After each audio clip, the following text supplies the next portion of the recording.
Chapter 8. And God remembered Noah, and every living thing, and all the cattle that was with him in the ark. And God made a wind to pass over the earth, and the waters assuaged. The fountains also of the deep and the windows of heaven were stopped, and the rain from heaven was restrained.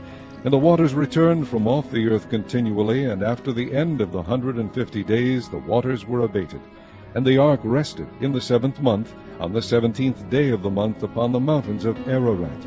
And the waters decreased continually until the 10th month. In the 10th month, on the 1st day of the month, were the tops of the mountains seen. And it came to pass at the end of 40 days that Noah opened the window of the ark which he had made. And he sent forth a raven, which went forth to and fro until the waters were dried up from off the earth.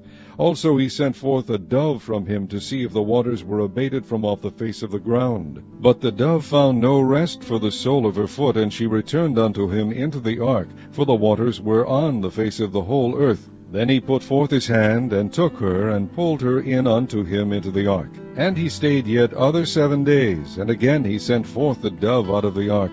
And the dove came into him in the evening, and lo, in her mouth was an olive leaf plucked off. So Noah knew that the waters were abated from off the earth. And he stayed yet other 7 days, and sent forth the dove, which returned not again unto him any more. And it came to pass in the 601st year, in the 1st month, the 1st day of the month, the waters were dried up from off the earth. And Noah removed the covering of the ark, and looked, and behold, the face of the ground was dry. And in the 2nd month, on the 7th and 20th day of the month, was the earth dried. And God spake unto Noah, saying, Go forth of the ark, thou, and thy wife, and thy sons wives with thee.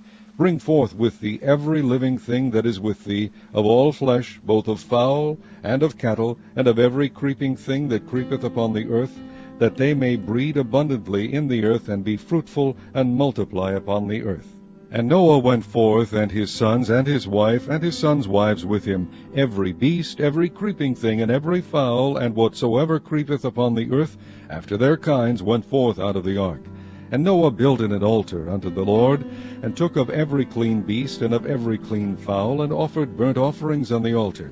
And the Lord smelled a sweet savour. And the Lord said in his heart, I will not again curse the ground any more for man's sake.